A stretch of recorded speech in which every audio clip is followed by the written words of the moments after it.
오늘은 단백질 보충제 얘기 한번 해보려고 합니다. 운동 직후에 먹는 게 좋은 건 아마 다들 아실 거고, 운동하지 않는 날에는 어떻게 해야 하는지, 식사 대신 보충제만 먹어도 되는지, 이런 궁금증들이 있을 수 있을 것 같아요. 그래서 이번 영상에서는 단백질 보충제 언제 먹어야 되는지, 얼마나 먹어야 되는지, 또 어떤 걸 먹어야 되는지 한번 알아보도록 하겠습니다. 영상 마지막에는 상황별로 어떻게 타먹으면 좋을지도 알려드릴 테니까요. 영상 끝까지 집중해주세요. 우선 단백질 보충제는 언제 먹어야 할까에 대한 대답은 크게 상관없다가 될 수 있을 것 같아요. 단백질 보충제는 말 그대로 단백질 보충제잖아요. 그러니까 기본적으로 먼저 균형 잡힌 식사로 영양을 섭취해주고, 부족한 단백질이나 열량이 있다면 보충제로 채워주시는 게 맞는 방법일 것 같습니다. 일반적으로 알려진 것처럼 운동 직후 30분 이내에 단백질을 섭취해주면 운동으로 손상된 근육 회복에 즉시 도움을 줘서 가장 효과적인 것은 사실입니다. 그런데 운동 직후에 바로 식사를 할 수 있다면 굳이 보충제로 채워주지 않아도 되겠죠.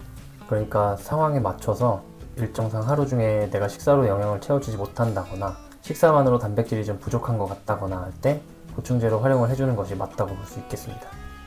그럼 운동하지 않는 날에는 단백질 보충제를 먹으면 안 되는 걸까요? 바로 결론부터 얘기하자면 운동하지 않는 날에도 단백질은 꼭 필요합니다. 왜냐하면 운동으로는 근육에 자극과 손상을 주고 휴식을 통해서 근육의 회복과 성장이 이루어지는 거거든요. 그러니까 쉬는 날에는 단백질 섭취를 충분히 해줘서 회복과 성장에 필요한 영양을 채워줘야 하는 거죠. 그런데 그 충분한 단백질 섭취라고 하는 건 얼만큼을 말하는 걸까요? 일반인의 경우 체중 1kg당 1g의 단백질을 하루 섭취 권장량이라고 하고요. 운동을 하는 사람들은 목적에 따라 다른데 체중 1kg당 1.2에서 2g 정도의 단백질이 필요하다고 합니다. 그러니까 체중이 70kg이고 근육량 증가를 목적으로 운동을 하는 분이라면 하루에 약 140g 정도의 단백질이 필요하죠. 이 필요한 단백질량을 일반 식사로 다 채울 수만 있으면 보충제를 하나도 안 먹어도 되겠지만, 만약 그렇지 않다면 부족한 만큼을 보충제로 채워줘야 되겠습니다. 그러면 이제 보충제로 나온 단백질의 종류를 몇 가지 보고요. 각각 어떤 특징이 있는지도 한번 보겠습니다. 첫 번째로 가장 흔하고 대중적인 웨이 프로틴이 있죠.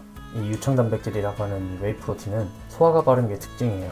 소화가 빠르고 필수 아미노산이 골고루 들어있어서 운동 전후에 섭취해서 빠르게 단백질을 보충해주기 좋겠죠.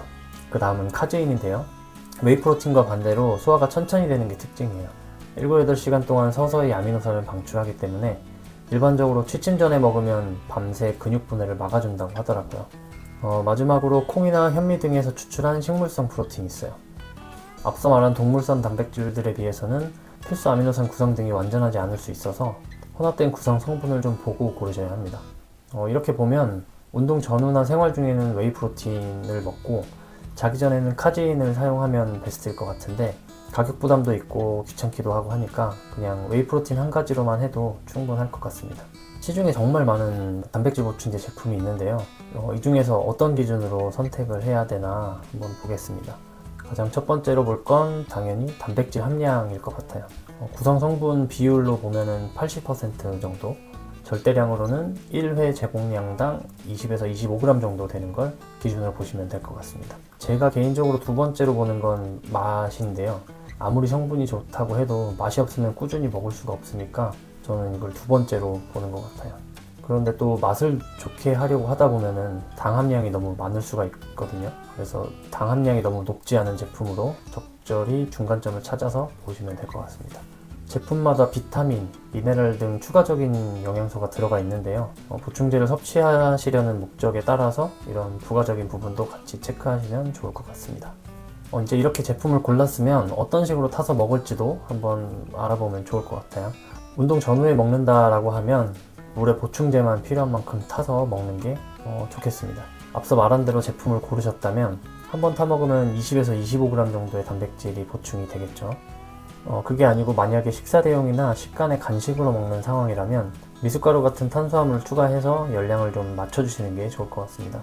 우유 300ml 정도의 보충제 미숫가루 섞어서 먹으면 500-600kcal 정도 섭취하게 될 거예요. 제가 요새 벌크업을 하고 있다 보니까 일반식만으로 필요한 열량이 잘 안 채워지더라고요. 그래서 보충제를 좀 추가해야겠다는 생각이 들었고, 어떤 식으로 먹어야 되나 좀 찾아봤던 것들이 있어서 다른 분들에게도 도움이 될 만한 내용으로 좀 정리해봤습니다. 단백질 보충제를 활용하시려고 하는 분들한테 조금이나마 도움이 되었으면 좋겠고요. 영상이 도움이 되셨다면 좋아요 눌러주시고 다음 영상이 또 기대되신다면 제 채널 구독해 두시면 좋을 것 같습니다. 제가 말한 내용 중에 뭐 잘못된 내용이 있거나 여러분들만의 단백질 쉐이크 레시피 같은 게 있으면 댓글로 공유해 주시면 좋을 것 같아요. 즐거운 하루 되시고요.